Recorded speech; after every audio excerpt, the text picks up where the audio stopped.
Now for the Wired Nerdy Podcast with your hosts, Keith and Doug. Let's get nerdy.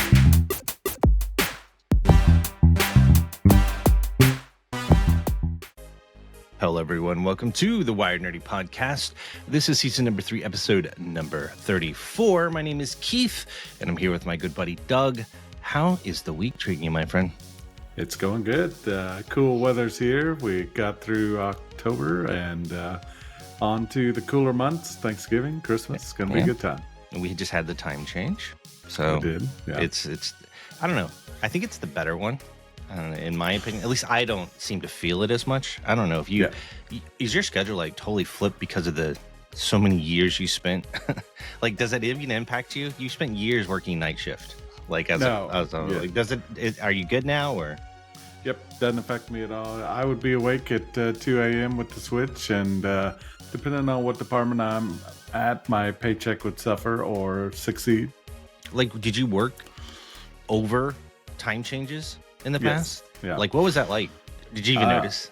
Or did it make your shift feel longer? It made it feel longer, definitely. The fallback made it feel great. Yeah, because it was shorter. Yeah. That's true. Okay. I was just kind of curious about that.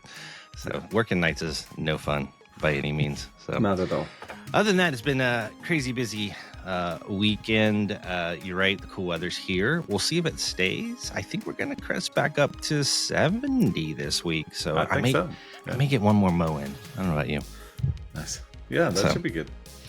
All right. You want to do some nerd news? Yeah, let's get into it. All right. Let's cue it up. Nerd News. First story we're going to talk about, and it's that time of year when we're releasing new products. Apple is reportedly going to release a new Apple TV, HomePod Mini. For those that don't know, that's kind of your Google Home assistant that you can speak to. They're also going to possibly release a new AirTag. We've had the same AirTag since its invention. And those M5 Pro Max MacBooks, with that M5 chip. Pretty good looking stuff there. It is. I'm wondering, I was looking at, like, my first thought was like, what are they going to do with the AirTags to make them better? It just says longer battery life, I think is what it says. A newer chip in it and longer ranges. So that'll be good. Oh, yeah.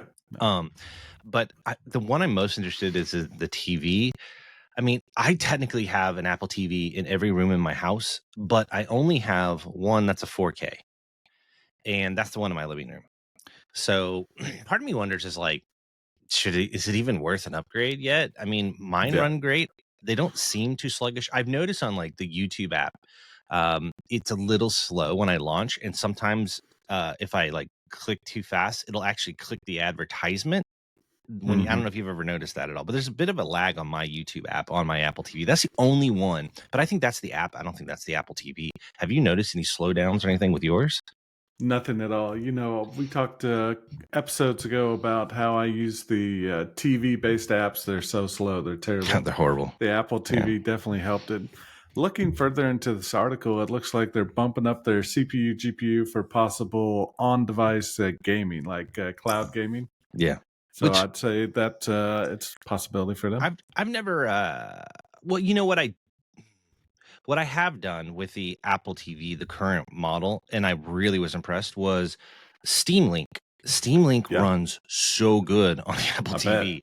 Like, better than, I've tested on tons of Raspberry Pi models. I've tested it on a lot of different things.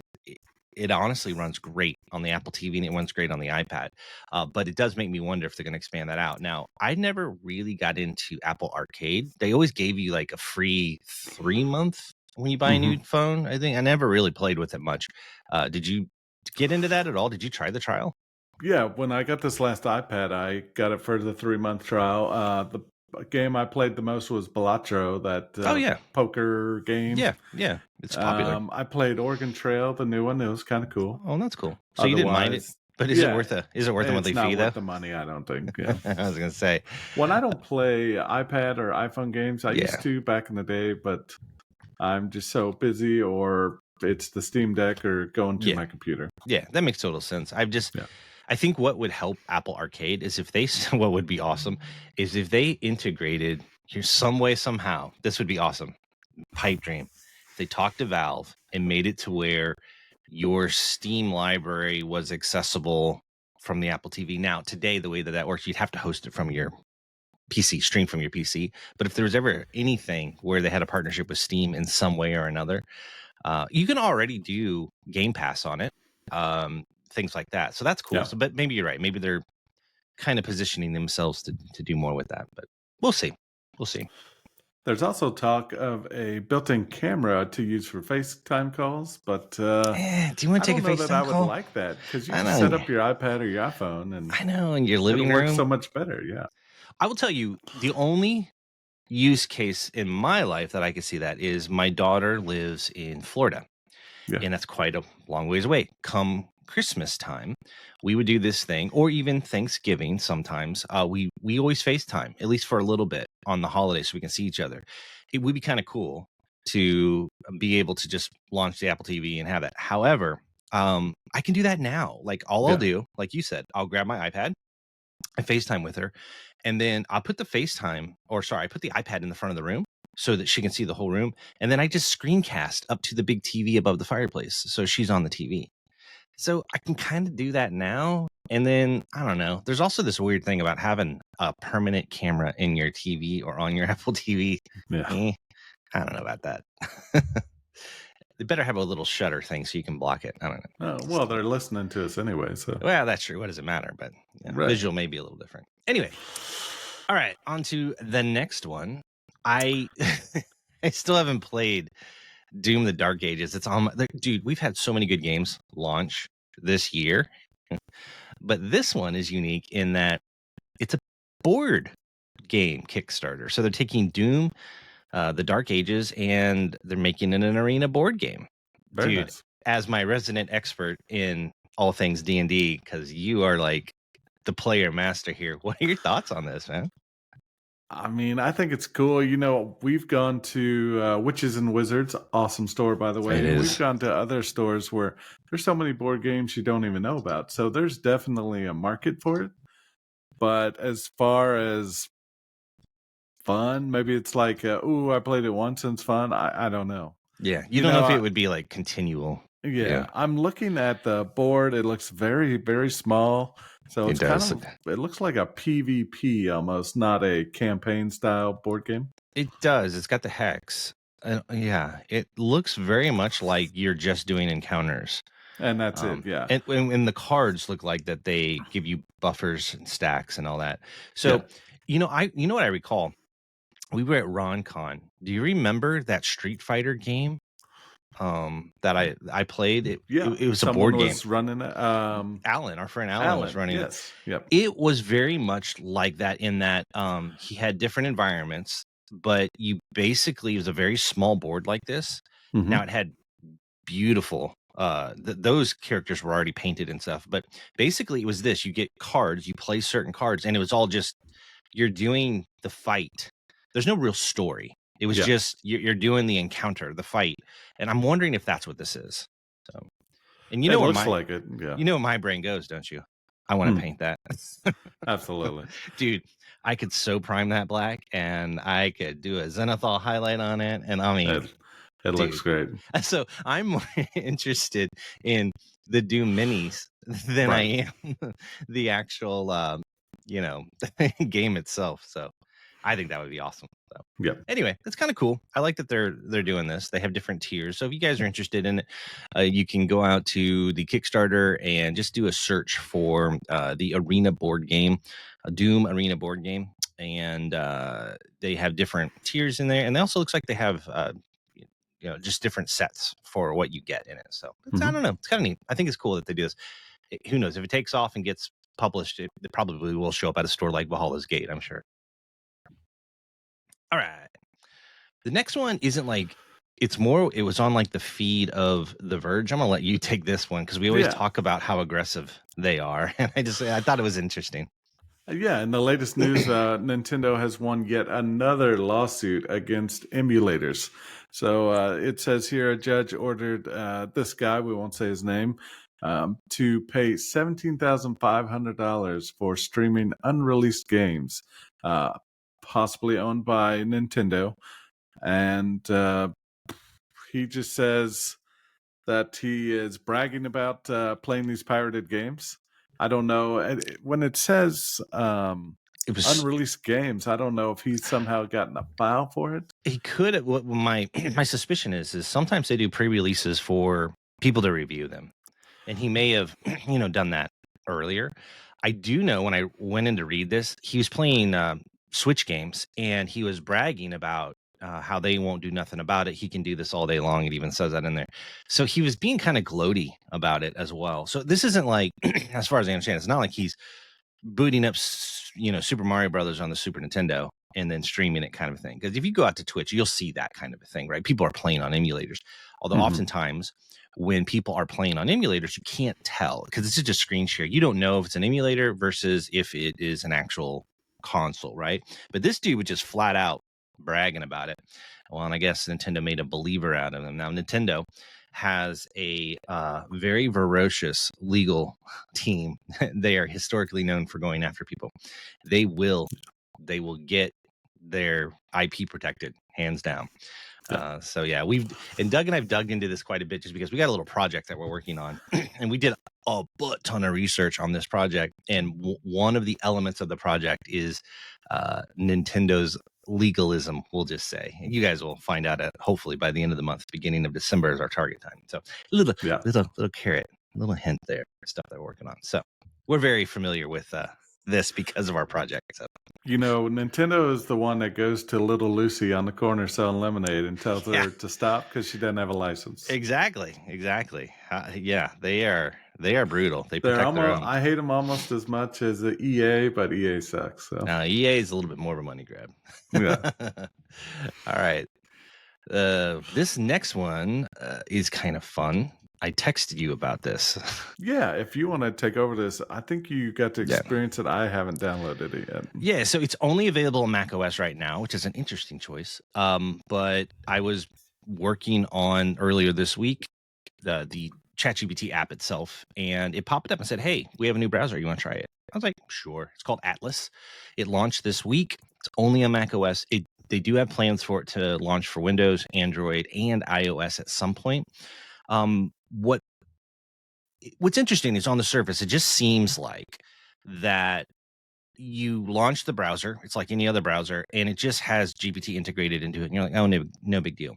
But what's crazy is it makes it aware of what you're looking at. So right now, and I've experienced that, if I have a website, I can paste the link, the URL, into ChatGPT and say, hey, please review this and give me a summary. Most of the time, I'd say 80% of the time, it can read the link. Sometimes if it's behind a paywall, sometimes it can't get to it. And it'll pop back and say, I can't read that content. And I'll have to copy and paste the content into it. What this does is it actually can see what you're seeing. Now, a lot of people are probably freaking out from a privacy standpoint. But what's cool, I was talking to Doug about it. Over on the right-hand side of the screen, which I can't show it to you right now, I'm on my Windows PC. But on the right-hand side of the screen, you can basically ask it anything. And it can see what you see. So if you say, summarize this article for me, or find more articles like this, or it's like real time. Now, what's cool, I'm excited about the podcast because how many times Doug and I have had a browser open like this? And I'm like, hey, Doug, what year did that movie come out? Poor dude has to like open up another thing. If he has the Atlas browser open and he has that article open, he can just ask it straight there without opening another tab. That's the thing that I'm excited about. Very nice. So it's pretty cool. I did ask it about its intentions and threat towards Google, and it points out that it said flat out, this is a threat towards Google, and it said that that's not their goal, but they're integrating GPT into the browser more so than Google, where Google's more layering Gemini into the searches, where this is more integrated into the browser itself. Now, I personally think it's only a matter of time before they take Gemini and they're going to integrate it tightly into Chrome. It is important to note, this Atlas browser, guess what it's using? Chromium engine. Yeah, I was just about to say. Yep. So what are your thoughts, man? Would you use this? What do you think? I think absolutely. I'm all for, and I hate to beat a dead horse as the saying goes, but I'm all for advancing ourselves as long as we're not replacing the way we learn. I don't want people to just go out and get the answer. We need to still learn it. with my soapbox over. I think it's great. I Yeah. think it's going to help students. I think it's going to help everybody else find the answer that they need a lot faster. Mhm. When I search now, I usually go to ChatGPT, but I noticed you have the subscription, but I notice I can't even ask very many questions anymore. Yeah, they're locking it down. It is locking down, and they want you to pay for it big time. Yeah, I Which is agree with you. frustrating, but Yep, and I don't have those limitations because I pay. I'm waiting for a price hike because that's going to happen, and then at that point, I'm going to have to reassess. I will tell you this: I use GPT very extensively, personally and professionally. It's becoming more and more apparent to me of what it does really well and what its massive limitations are. And I am coming to the I'm now coming to the realization before the beginning of this year when all this broke last year, you and I talked about it on the podcast a lot. It was like, oh my God, mind blowing. It's still mind blowing what it can do. And I still appreciate it for what it is. Yeah.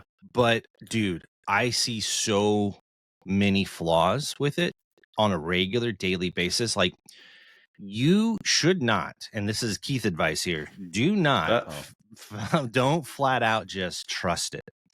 I'll give you a couple of scenarios. Like, I have these really old recipes that were PDF files that I had grabbed off the internet. They were my wife's, and I saw somebody do this on a YouTube thing, and I was like, oh, I'm going to do that. You take it, you either drop the PDF in or you give it the link, and you tell it, hey, make this an infographic. And they were beautiful. Like, they were cool cartoon, and it had the ingredients and it had the steps to the recipe, right? I'm like, oh wow, this is gorgeous. And made it a one pager, like a little card. And I'm like, she could flip through, find the recipes, showed it to her. She loved it. Well, she went to go cook with one of them. I made the mistake, which I knew better. I just trusted, because I'm just cranking them out, making them. I just trusted they were right. Doug, dude. They left off. Luckily, she's good at cooking. She saw that it left off certain spices. It like completely omitted things that were in the ingredient. And what's funny, it got it right on the text output, but it got it wrong when it went to go make the graphic card. And so I don't know. It's like little things like that. Like today, on our main topic, I had a list, just a bullet point list. I asked GPT to take that bullet point list and just make it one list that's an image that I can share on the screen, right? It did it, dude. Right before this podcast, I was auditing it. It was wrong. It left off. It's a list of movies, right? It left off tons that were in my list. So I see it hallucinating.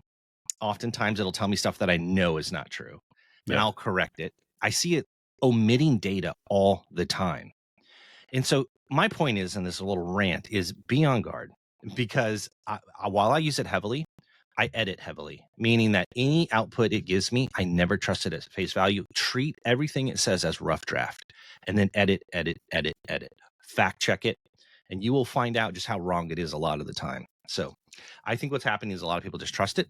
Don't do that. It's not that good. Like, it's good and it's a miracle. But man, does it get a lot of stuff wrong. And what I worry about is people just kind of trusting it at face value. So end of speech. So be careful out there, kids. That's all it is. Now, I am kind of going sideways here. Google Gemini. So I have the Google app on my iPhone.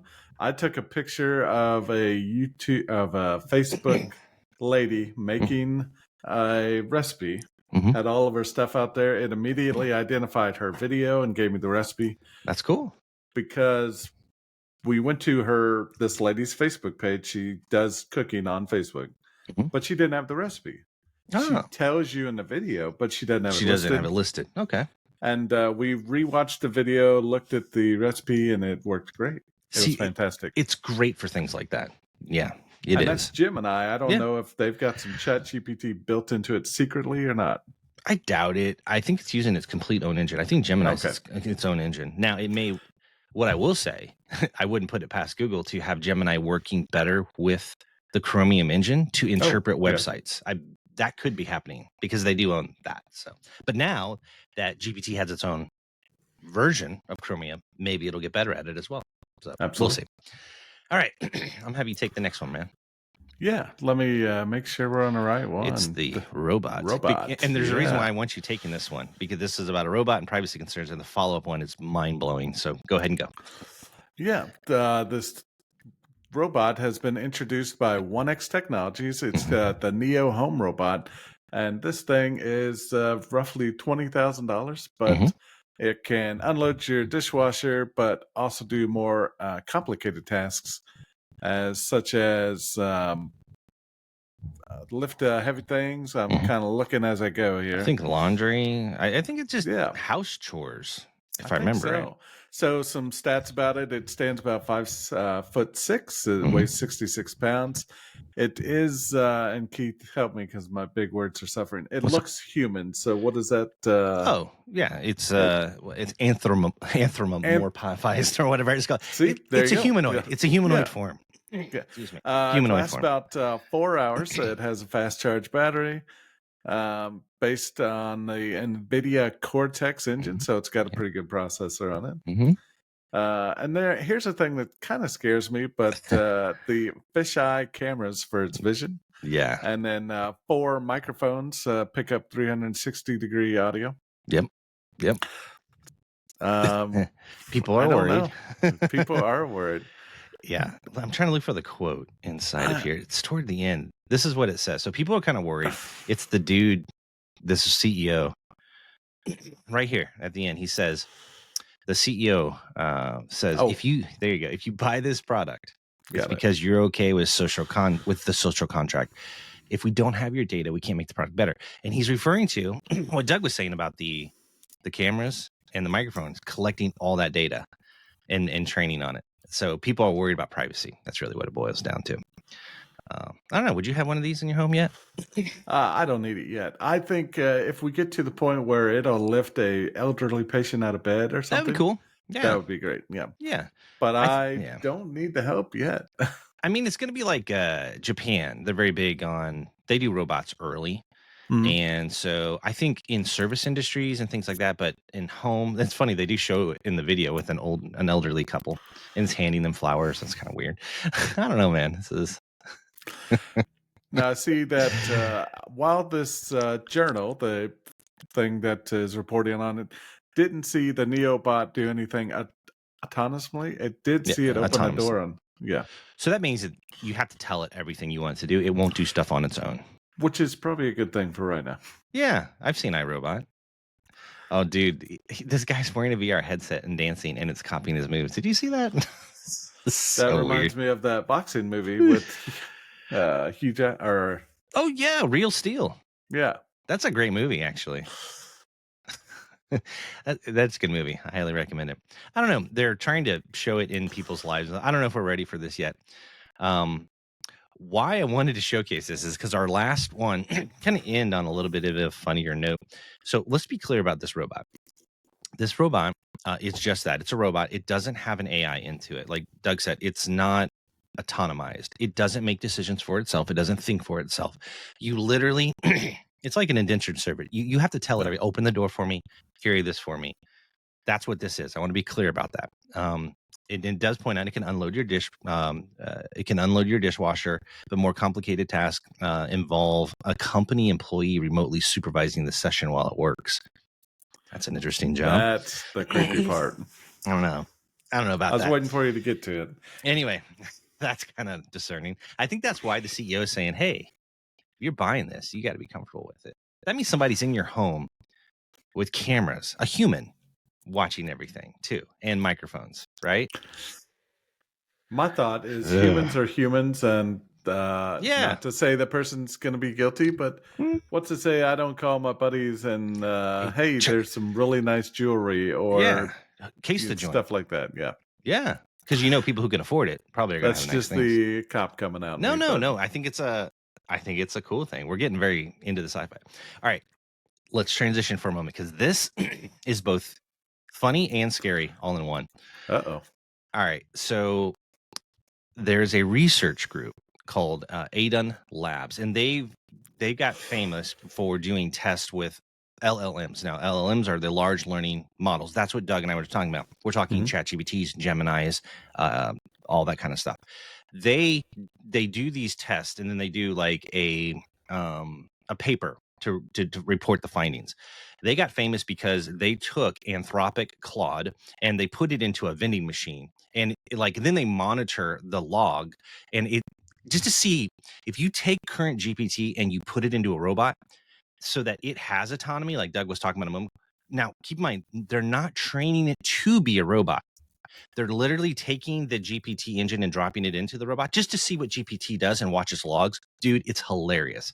So they had this thing that they had it do with these trials called Pass the Butter.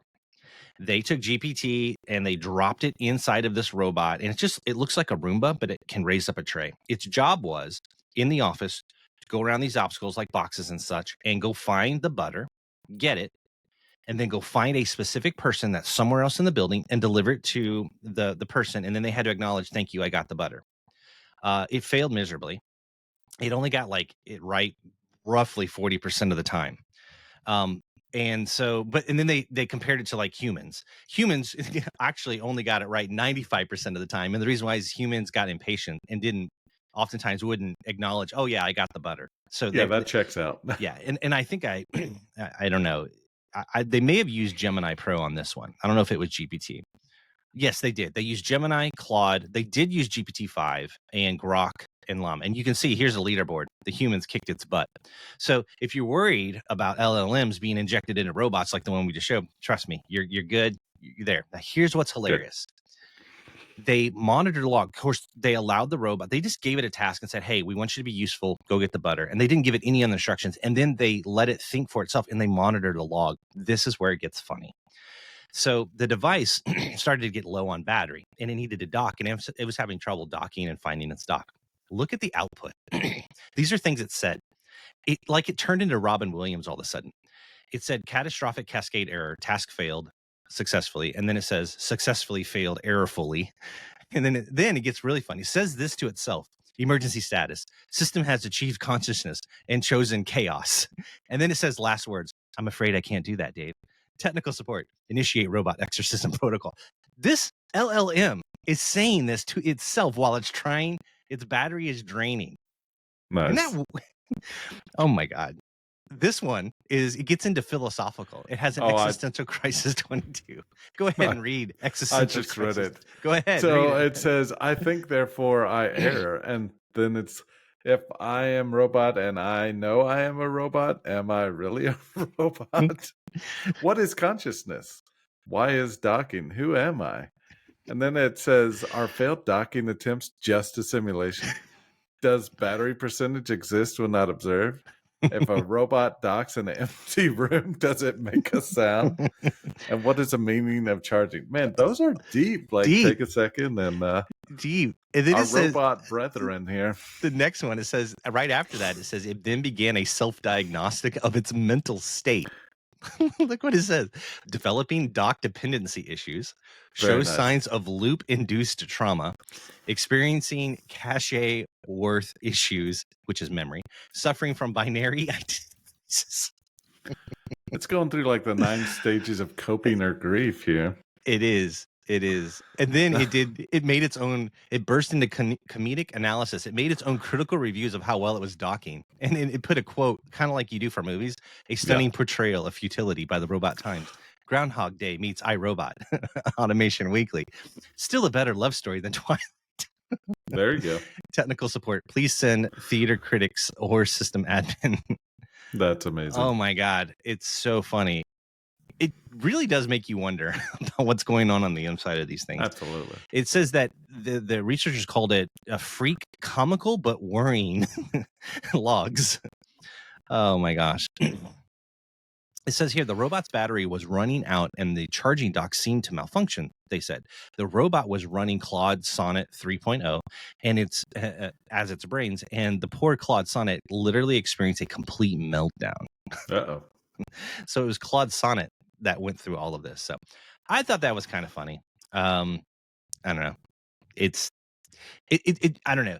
We're not there yet. If everybody's worried about them dropping an LLM, a current state AI into the robot we just showcased, here you go. It's going to have a midlife crisis. So don't worry. Yeah, at least for a while. So we're safe from it bringing us butter on its own. All righty. I'm going to go ahead and stop that share. Make sure I don't actually stop the wrong thing. Today's main topic Boom. There we go. We don't really have like a share thing on it. It's more of just a general conversation to kind of round this out because it's the theme that we've touched on a few times. And I think I can actually share the Google Doc because I'll just be careful with the info. We have some sensitive information on that, as Doug points out to me. He tries to keep me. I get a little nervous. He tries to keep me safe. There we go. Share. All right. So we know that there is this whole trend with Hollywood because stuff costs so much. They want to return on their investment. And they do these TV and film adaptations. And they did it for years for comic books, and they've been doing it for video games. Out of curiosity, I put together this list, or had AI help me put the list together.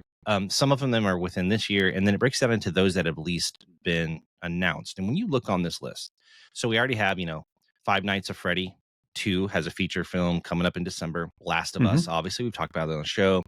You got Return to Silent Hill in 26, the new Super Mario Galaxy movie they announced, Mortal Kombat 2 movie.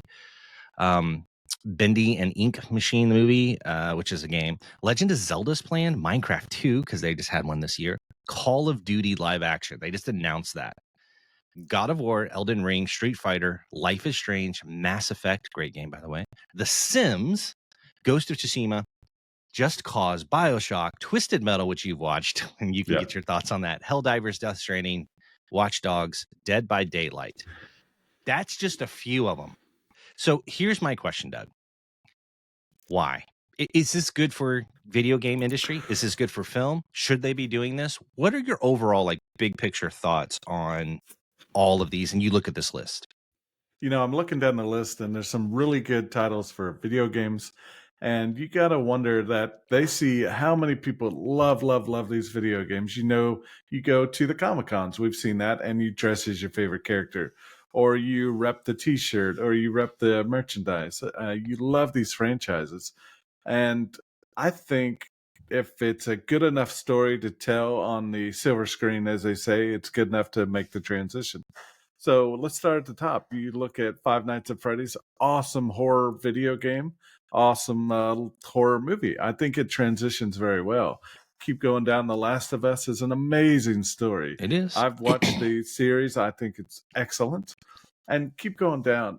Most of these make sense. You have a really good story to tell in the game. You have a really good story to tell in the theater, as long as it's done well. Now, we've seen adaptations of movies that are so poorly, terrible written, whatever. I'm trying to say, it's early in the morning. But you've also seen the love of the fans. So Sonic, and I go back to Sonic a lot. The first Sonic edition that came out, his face was weird, his shoes weren't right, everything. The fans said, no, this is terrible. We will not support this. You got to fix it. And what the studio do? They fixed it completely. The one thing that excites me the most on this, and I hope they really do it well, is The Legend of Zelda. Such a great franchise. So there's going to be a lot of pressure on that movie to succeed. And there's going to be fans for generations. I mean, we're in our 40s now. There's going to be fans for generations that say, this is a lovely, awesome franchise. Please don't mess it up. Well, and Nintendo probably won't let them mess it up. Yeah, hopefully not. That's the good thing, right? About them being pit bulls. Now, the kind of things that don't make sense to me is Call of Duty. It's a wartime movie. There's really, really good wartime movies out there. So what are you going to do with it? But I do like the portrayal of, is it Colonel Shepard? The good Call of Duties back in the day. Now, I would love to see that story play out. Well, I thought the original Call of Duties that were World War II based, guess what? Those were inspired by Saving Private Ryan. Oh, nice. So it's kind of funny, the original Call of Duties, we're talking the World War II ones, were actually inspired by film in the first place. But to me, Call of Duty goes all over the place. And honestly, so does Battlefield. They go all over the place with their storylines. 1 minute they're in the future, 1 minute, the newest one I think is trash, but that's just me. I don't think they need to be doing that. So for you, let me see if I can button up, summarize what you said. In your opinion, this is good as long as they do it justice. To a certain point. They have to have a story. That's the main point. Some things don't have a story. They do not. It's just gameplay. I worry about The Sims. great game. It's massively popular, Yeah. hugely popular. Now, people would have argued the same probably for Minecraft. I think the only way is if maybe you take a game that doesn't have a lot of story like Minecraft and you gear it towards Mhm. kids. Maybe that's what they're going to do with The Sims. Although a lot of people would have argued the Barbie movie would not have made sense, and it was huge. It was So huge. Yeah, very if they good can come up success. with a good script, then I guess it's fine. I think for me, and I've said this before on the podcast, I agree with you. If they do it well, cool, that's fine.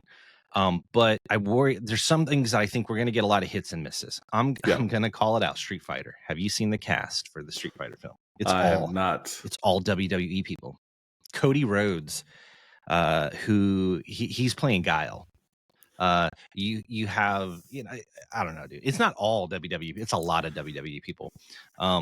Dude, I don't know. I just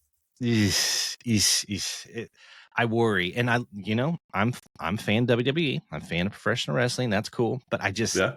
I don't know how that's going to come across. There's a lot of hate on the original Street Fighter, but as a child, No. that has a special place in my heart there. Jean-Claude Van Damme one, yeah. It's got a very bad Rotten Tomatoes, which whatever, and Metacritic's not very good. If some of those didn't take themselves too seriously, and they weren't trying to be like cinema masterpiece, so I can give them a little bit of a pass. So I think for me, there's two points on this overall.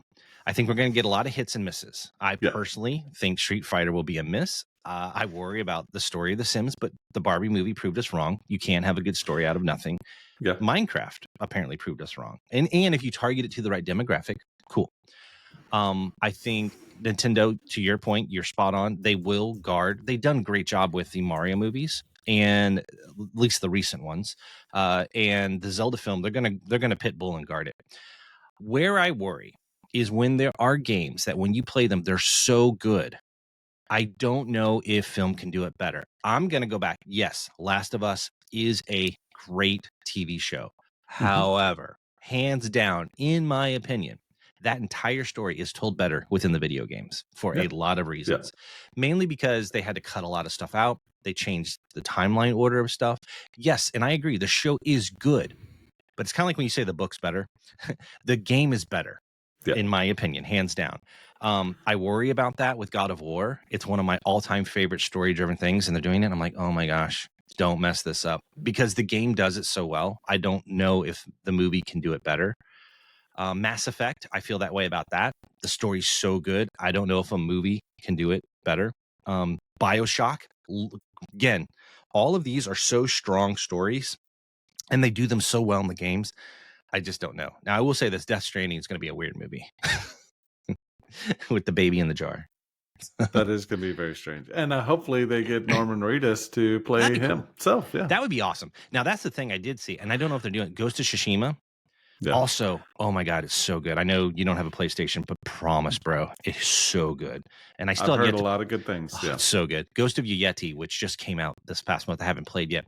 If they could get the original actor to play that was the motion capture dude and voice in Ghost of Tsushima, if they could get him to do the movie, I think that would be kind of cool. I think that would be neat. If they do that, then I think maybe that would be good. Last question. Do you think people will get fatigued like they did with the comic book movies if they do this? We had the Avengers saga, that whole line of movies, and that lasted for 10 years or more? Long time, yeah. Long time. I think as long as you keep it fresh and it's a new idea. That was in one universe, where these wouldn't be in one universe. No, right? Yeah. So that at least the story kept going and you're invested. I think we really got to tell a good story here. We're more critical thinkers. Maybe now we want more substance to our movies sometimes. And just a good direction, good actors. Well, another question for you. Mortal Kombat 2. What do you think about Johnny Cage being played by Carl Urban? I think that's cool. I think Carl Urban does a heck of a job in all the movies he's in. He's amazing, but he's a little older. I always imagine Johnny as being kind of young. I don't know. Kind of a young, hotshot action actor. Yeah. Yeah. Mm-hmm. So I'm sure he'll do great. He's amazing. I love him in The Boys, and he's been in so many awesome things. He's such a great Bones in Star Trek, too. Oh, yeah. It's very good. So I love him, but I don't know. Just some of these, I'm like, Be careful. So I Getting think down to sorry to interrupt you. No, you're good. Getting down I to was what? going to say down to Twisted Metal. I love that growing tell me up. about Twisted Metal. Twisted Metal, the series. Now the show, it'll tell you without telling you that it is goofy. Okay, so they don't take themselves seriously. They do not, and Okay. the acting's kind of cheesy, but I like it for what it is. You know, how do you turn a car fighting game into a movie? I mean, the story is there about if you win the tournament, but the story's not there between the races and what they're doing. So I think they did a really good job of blending that all together.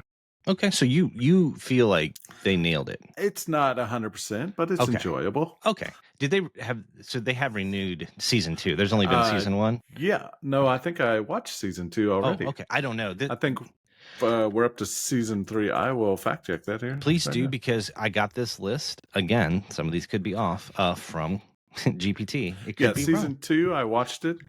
They did a lot of racing and tournament fighting, and someone actually won the tournament, but I won't tell you who. So right here, that's an example of a GPT hallucination. There, it's inaccurate. It should say season 3. So yeah, see, you gotta fact check these things. Now, I will say I do know The Sims, Elden Ring, God of War. Those are all Call of Duty. They've been legitimized. Like, I've read articles on them, so I know it's good on that. But overall, it'll be interesting.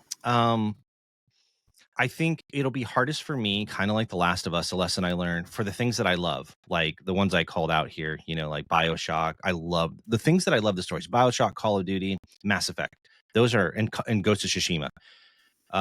Those are such strong story-driven narratives that I'm worried that I just do well with them, like you said, if they do a good job. I do think Helldivers movie could be hilarious. It could be like the new Starship Troopers. You and I played a lot of that. Yeah. So that would be fun. I watched, and I made sure it was real. I watched Marines at a... I saw that too. Did you see it? The exact speech of the dude in the propaganda video at the beginning. And the music in the background. Oh my God. So what we're talking about, for those who haven't seen it, is actual U.S. Marines. The commander or the platoon leader gets up, if you can show it, and gives the Helldivers speech along with the music in the background. It's amazing. Yeah, it's basically like side by side. And if you're the boss, who's going to get mad at you for goofing off a little bit? I guess. And he meant it to be funny. I don't have the audio on right now just because I don't know how it works. But he gets up to the podium, and there's people that put it like side by side with the actual beginning of the game. Yes. And it's like, you have the courage to be free. You know, I don't know. I think he did a very good job. Yeah. Join the Marines. And they said, join the Helldivers. He said, join the Marines. I thought that was great. He said, I was hoping some of you would get that reference. I'm glad some of you did. That's pretty awesome. It's fun that they're having fun with it. That's pretty cool. So I think to summarize our main topic today, as long as you have a good story and it transitions well, and you do it well and you do it justice, I think it will survive and it will succeed. Like I said, to reiterate, we've seen great stories not well portrayed on the screen. Yeah. And it happens with books too, right? Yeah. There's been some really good book adaptations and some really crappy ones. So it's probably going to be... I'm still waiting for Ready Player 2. Yeah, I know. That's supposed to be pretty good. The book was great. I think Ready Player 1 book-wise was better. I have both books sitting right behind me back here. So yeah. Did you like the second book? I did. Now, another one, and I don't think it'll ever make it, is Armada by Klein as well. Ernest Klein. I think that would be a great adaptation. Yeah, and it's funny how that came about, too, because the first movie was made only because Spielberg really threw his weight behind it. And they were able to get, like, Universal companies that own all the... If you don't know, in the book, because it's a simulated world, they mash all these things together, like E.T., Back to the Future. Well, he was lucky enough to do it with Universal, who owned a lot of those properties already, so that, you know, they would be able to have like Godzilla fighting King Kong in, you know, like in the simulated world. So I don't know. We'll see. I'd have to go back and look to see how well it performed, to see if they think that there's enough financial benefit to doing the second one or not. So, but I'm with you. I wouldn't mind seeing that. That'd be kind of cool. Yeah. So. And then Will Wheaton, I got to give a shout out because he does a great job. Ready Player One, Ready Player Two, Armada, so many other books that he reads as an audiobook. Audiobooks, yeah. Does an amazing job. And I'll leave you one final thought since I'm on Armada. We're switching gears here. Sure. Did Armada steal its book from The Last Starfighter? A little bit. And I think I've seen interviews with Ernest Cline who says that he basically says it's heavily influenced by that. And there's like Wing Commander, which if you know, I'm a huge Wing Commander video game fan. There's Wing Commander references in it, as well as this Last Starfighter. It seems like, which I had heard they've been shopping around to redo the Last Starfighter. Oh, now the Last Starfighter, in my opinion, did great. It's a good movie. Yeah, that's another reason you gotta bring it. Yep. It'll be interesting to see where all these things are going. So, but it'll be fun. All right. Fun topic, man. I think we're at the end of the show. We want to thank everybody for joining us week after week. And we want everybody to stay healthy, stay happy. What else am I forgetting there, Mr. Doug? Stay nerdy and check out our shop. It's getting cold out there. We got coffees, and we coffee got mugs. Yeah. Coffee warming things. Yeah, we got all kinds of stuff to keep you nice and toasty, especially with the holidays coming up in here. And as we round out the season finale of this season 3 that's been very successful, we've got some cool stuff coming down the way that we can't wait to show you as we get closer to the Christmas holiday season. So stay tuned. We'll have announcements on that and that sort of thing. So outside of that, thank you for joining us, everybody. You stay nerdy.